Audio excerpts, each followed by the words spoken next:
ನಾಗೇಂದ್ರ ಅವರು ರಾಜ್ಯ ರಾಜೀನಾಮೆ ಅದು ಮುಖ್ಯ. ಅದೇ ಫಸ್ಟ್ ವಿಕೆಟ್ ಕರ್ನಾಟಕದ ಫಸ್ಟ್ ವಿಕೆಟ್ ಕರಪ್ಷನ್ ವಿಕೆಟ್. ದಲಿತರ 187 ಕೋಟಿ ಹಣವನ್ನು ಗುಳುಂ ಮಾಡಿದಂಥ ಒಂದು ವಿಕೆಟ್ ಬಿದ್ದಿದೆ. ಒಂದು ವರ್ಷದ ಸಾಧನೆ ಅಂತ ಹೇಳಿದ್ರೆ 187 ಕೋಟಿ ಹಣವನ್ನು ಲೂಟಿ ಮಾಡಿರೋವಂಥದ್ದು. ನನಗನ್ಸುತ್ತೆ ಇದಕ್ಕೆ ಸರ್ಕಾರಕ್ಕೆ ಒಂದು ರೀತಿ ಶೇಮ್. ಫಸ್ಟ್ ವಿಕೆಟು ನಮ್ಮ ಹೋರಾಟದ ಫಲವಾಗಿ ಇವತ್ತು ಗವರ್ನರನ್ನು ಭೇಟಿ ಮಾಡಿದ್ದೀರಿ. ಇದಕ್ಕೋಸ್ಕರ 4 ಹಂತದ ಹೋರಾಟವನ್ನು ನಾವು ಈಗಾಗಲೇ ತಯಾರು ಮಾಡಿ ಬೆಳಗ್ಗೆನೂ ಕೂಡ ಅನೌನ್ಸ್ ಮಾಡಿದ್ದೀನಿ. ಇದಾದಮೇಲೆ ನಾವು MLAಗಳೆಲ್ಲ ಧರಣಿ ಮಾಡ್ತೀರಿ ಅಂತ ಹೇಳಿದ್ರಿ ವಿಧಾನಸೌಧದ ಮುಂದೆ. ಅದಾದಮೇಲೆ ಮುಖ್ಯಮಂತ್ರಿಗಳ ಮನೆಗೆ ಮುತ್ತಿಗೆ ಅಂತ ಹೇಳಿದ್ವಿ. ಅದಾದಮೇಲೆ ಇಡೀ ರಾಜ್ಯದ ಮೂಲೆ ಮೂಲೆಗಳಲ್ಲೂ ರಸ್ತೆ ತಡೆ ಚಳುವಳಿಗೆ ನಾವು ತೀರ್ಮಾನವನ್ನು ಈಗಾಗಲೇ ಪಾರ್ಟಿ ಮಾಡಿತ್ತು. ಈಗ ಎದರಿ ಬೆದರಿ ನಾವು 6ನೇ ತಾರೀಕು ಡೆಡ್ಲೈನ್ ಕೊಟ್ಟಿದ್ರಿ. ಆ ಡೆಡ್ಲೈನ್ಗೆ ಕರೆಕ್ಟಾಗಿ ಅವ್ರ ತೀರ್ಮಾನವನ್ನು ಅನೌನ್ಸ್ ಮಾಡಿದ್ದಾರೆ. ಇದು BJPಗೆ ಸಂದಂಥ ದೊಡ್ಡ ಜಯ. ಇದು ಸೋಲಿನ ಪರಾಮರ್ಶೆ ಬಗ್ಗೆ ನಾಳೆ ಸಭೆಯಲ್ಲಿ ಚರ್ಚೆ ಆಗುತ್ತೆ ಅಂತ ಹೇಳಿದ್ರು. ಇದು ಮುಗಿಸ್ಬಿಡ್ತೀನಿ, ಕರ್ನಾಟಕದಲ್ಲೂ ಒಂದು ನಿಮಿಷ ಇದು ಮುಗಿಸ್ಬಿಡ್ತೀನಿ.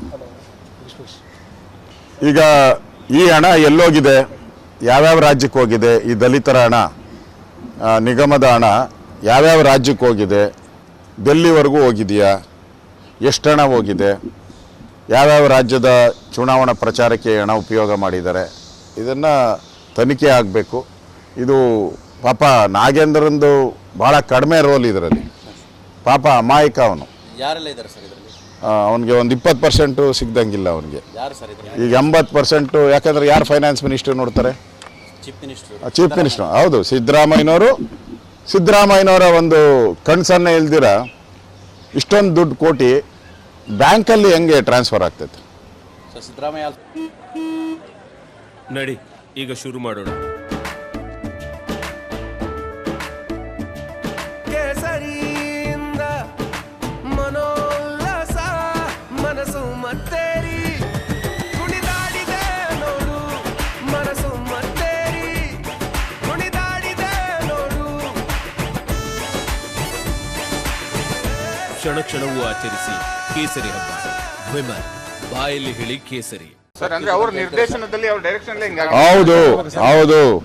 ಸಿದ್ದರಾಮಯ್ಯನವರ ನಿರ್ದೇಶನ ಇಲ್ಲದೆ ಒಂದೇ ಒಂದು ರೂಪಾಯಿನೂ ಕೂಡ ಫೈನಾನ್ಸಿಂದ ಅಳ್ಳಾಡಕ್ಕೆ ಸಾಧ್ಯನೇ ಇಲ್ಲ. ಅಂಥದ್ದು 100 ಕೋಟಿ ಹಣ ಇವತ್ತು ಆಂಧ್ರದ ಬ್ಯಾಂಕ್ಗೆ, ಅದು ಪ್ರೈವೇಟ್ ಬ್ಯಾಂಕ್ಗೆ, ಬೋಗಸ್ ಅಕೌಂಟ್ಗೆ ಹೋಗಿದೆ ಅಂತ ಹೇಳಿದ್ರೆ ಇದರಿಂದ ಸಿದ್ದರಾಮಯ್ಯನವ್ರದ್ದು ಪಾತ್ರ ಸ್ಪಷ್ಟವಾಗಿ ಕಾಣ್ತಾ ಇದೆ. ಅದಕ್ಕೋಸ್ಕರ ಒಂದು ಈ ದಲಿತರ ಹಣ ಏನಿದೆ ಈಗ 187 ಕೋಟಿ ಹಣ, ಇವತ್ತು ಆ ದಲಿತರ ಪಾಡೇನು, ಆ STಗಳಿಗೆ. ಆದ್ದರಿಂದ ಸರ್ಕಾರಕ್ಕೆ ಆಗ್ರಹ ಮಾಡ್ತಾ ಇದ್ದೀನಿ, ಕೂಡಲೇ ಸರ್ಕಾರದ ಖಜಾನೆಯಿಂದ ಆಯಾ ST ಜನಾಂಗಕ್ಕೆ ಏನು ಲೋನ್ ಕೊಡಬೇಕಾಗಿತ್ತು, ಅವ್ರ ಮನೆ ಕಟ್ಟಕ್ಕೆ ಕೊಡಬೇಕಾಗಿತ್ತು, ಹಣವನ್ನು ಕೂಡಲೇ ಅಕೌಂಟಿಗೆ ಸರ್ಕಾರ ಖಜಾನೆಯಿಂದ ಹಾಕಿ. ಯಾಕಂದರೆ ಈ ತನಿಖೆ ಆದರೆ, ತನಿಖೆ ನಡೀತಾ ಇದೆ, CBI ತನಿಖೆ, ಸೀಸ್ ಆಗೋಗ್ತೈತೆ, ಎಲ್ಲ ಹಣ ಕೂಡ ಸೀಸ್ ಆಗೋಗ್ತೈತೆ. ಹಣವನ್ನು ಮುಟ್ಟಕ್ಕಾಗಲ್ಲ ಇವರು. ಹಾಗಾದ್ರೆ ದಲಿತರಿಗೆ ಅನ್ಯಾಯ ಆದಂಗೆ ಆಗ್ತೈತೆ, ST ಜನಾಂಗಕ್ಕೆ, ವಾಲ್ಮೀಕಿ ಜನಾಂಗಕ್ಕೆ ಅನ್ಯಾಯ ಆಗ್ತೈತೆ. ಸರ್ಕಾರಕ್ಕೆ ಆಗ್ರಹ ಮಾಡ್ತೀನಿ, ಆ ದುಡ್ಡೆಲ್ಲ ನೀವು ಕಳ್ತನ ಮಾಡಿರೋದು ಕೂಡಲೇ ಇಮಿಡಿಯೇಟಾಗಿ ಆ ದುಡ್ಡನ್ನು ಆ ಅಕೌಂಟ್ಗೆ ಹಾಕಿ ವಾಲ್ಮೀಕಿ ಜನಾಂಗದಕ್ಕೆ ಏನು ಕೊಡ್ತಾ ಇದ್ರು ಅದನ್ನು ಲೋನ್ ಇರ್ಬೋದು, ಬೇರೆ ಬೇರೆ ಫೆಸಿಲಿಟಿ, ಅದನ್ನು ತಲುಪಿಸಬೇಕು ಅನ್ನೋದು ಮಾಡ್ತಾ ಇದ್ದೀನಿ. ಇದರಲ್ಲಿ ನಾಗೇಂದ್ರ ಒಬ್ಬ ಅಮಾಯಕ ಪಾಪ. ಅವ್ರು ಹೇಳಿದ್ದು ಮಾಡಿದ್ದಾನಷ್ಟೇ, ಸರ್ಕಾರ ಏನು ಹೇಳಿದೆಯೋ ಅದನ್ನು ಮಾಡಿದ್ದಾನೆ. ಅದಕ್ಕಿಂತ ಹೆಚ್ಚಾಗಿ ಇದರಲ್ಲಿ ಪಾಲುದಾರರು ಯಾರ್ಯಾರಿದ್ದಾರೆ, ಆ ಪಾಲುದಾರರು ಯಾರ್ಯಾರು ಅನ್ನೋದು ಕೂಡ ಬಯಲಿಗೆ ಬರಬೇಕು. ಮತ್ತು ಯಾವ್ಯಾವ ರಾಜ್ಯಕ್ಕೆ ಚುನಾವಣಾ ವೆಚ್ಚಕ್ಕೆ ಹೋಗಿದೆ ಅನ್ನೋದು ಬಯಲಿಗೆ ಬರಬೇಕು. ಅದಕ್ಕೋಸ್ಕರ ಈಗಾಗಲೇ CBI ತನಿಖೆ ಪ್ರಾರಂಭ ಆಗಿದೆ. ಆ CBI ತನಿಖೆ ಪ್ರಾರಂಭ ಆಗಿರೋದ್ರಿಂದ ಈಗ ಅವರು ರಾಜೀನಾಮೆಯನ್ನು ಕೊಡ್ತಾರೆ, ಇಲ್ಲಾಂದರೆ ಎದ್ದೇಳ್ತಾ ಇರಲ್ಲ ಅವರು. ಸರ್, ನಿಮ್ಮ ಸರ್ಕಾರದ ಅವಧಿಯಲ್ಲಿ ಸಮಾಜ ಕಲ್ಯಾಣ ಸಚಿವರು ಕೋಟಾ ಶ್ರೀನಿವಾಸ ಪೂಜಾರಿ ಇದ್ದಂಥ ಅವಧಿಯಲ್ಲಿ ಬೋವಿ ಅಭಿವೃದ್ಧಿ ನಿಗಮದಲ್ಲಿ 100 ಕೋಟಿ ಅಕ್ರಮ ಆಗಿದೆ ಅಂತೇಳಿ ಬೋವಿ ಅಭಿವೃದ್ಧಿ ನಿಗಮದ ಅಧ್ಯಕ್ಷ ಆಗಿದ್ದಂಥ ಮಾಜಿ ಸಚಿವರು, ಮಾಜಿ ಅಧ್ಯಕ್ಷರಾದ ಗೂಳಿಹಟ್ಟಿ ಶೇಖರ್ ಗಂಭೀರ ಆರೋಪವನ್ನು ಮಾಡಿದ್ದಾರೆ. ಸರ್ಕಾರ ಇದನ್ನು ಗಂಭೀರ ಪರಿಗಣನೆ ಮಾಡಿ SITಗೆ ವಹಿಸಲಿಕ್ಕೂ ತೀರ್ಮಾನ ಮಾಡಿದೆ. ಇದನ್ನು ಕೂಡ ತಾವು ಸ್ವಾಗತ ಮಾಡ್ತೀರಾ ಸರ್? ಆರಾಮ್ಸೆ. ಗೂಳಿಹಟ್ಟಿ ಶೇಖರು ಈಗ ನಮ್ಮ ಪಾರ್ಟಿಯಲ್ಲೂ ಇಲ್ಲ, ನಮ್ಮ ಪಾರ್ಟಿಯಿಂದ ಸಸ್ಪೆಂಡ್ ಆಗಿದ್ದಾರೆ. ಹಿಂದೆನೂ ಕೂಡ ಅವರ ಆಪಾದನೆ ಮಾಡಿದರು, ಅದಾದಮೇಲೆ ಅವರೇನು ಸದ್ದೇ ಎತ್ತಿಲ್ಲ. ಅದರಿಂದ ಈಗ ನಾನು ಹೇಳ್ತಾ ಇದ್ದೀನಿ, ಈ ನಿಗಮದಲ್ಲಿ ಏನೇನಾಗಿದೆ ವ್ಯವಹಾರ ಅದೆಲ್ಲವನ್ನ ಕೊಡಿ ತನಿಖೆಗೆ. ಯಾರು ಬೇಡ ಅಂದರು. ಬೋವಿ ನಿಗಮದ SIT ತನಿಖೆ ಕೊಟ್ಟರು ಸ್ವಾಗತ ಮಾಡ್ತೀವಿ. ಯಾವುದೇ ತನಿಖೆ ಕೊಟ್ಟರು ಕೂಡ ನಾವು ಸ್ವಾಗತ ಮಾಡ್ತೀರಿ. ಸತ್ಯಾಸತ್ಯತೆ ಹೊರಗಡೆ ಬರಬೇಕು. ಇದು ಚೆಕ್ಕಲ್ಲಿ ದುಡ್ಡು ಹೊಡೆಯುವಂಥದ್ದನ್ನ ಫಸ್ಟ್ ಟೈಮ್ ದೇಶಕ್ಕೆ ಕಲಿಸ್ಕೊಟ್ಟಿದ್ದಾರೆ ಕಾಂಗ್ರೆಸ್ ಅವರು. ಬೇರೆ ಬೇನಾಮಿ ಅಕೌಂಟಿಗೆ ಟ್ರಾನ್ಸ್ಫರ್ ಮಾಡಿ ಅಲ್ಲಿಂದ ದುಡ್ಡು ಹೊಡೆಯೋದು ಇಡೀ ದೇಶಕ್ಕೆ ಒಂದು ಮಾಡಲ್ ಅಂತ ಹೇಳಿದರು ಕಾಂಗ್ರೆಸ್ ಅವರು. ನಮ್ಮ ಗ್ಯಾರಂಟಿಗಳು ಇಡೀ ದೇಶಕ್ಕೆ ಒಂದು ಮಾಡಲ್ಲು ಅಂತ ಹೇಳಿದರು.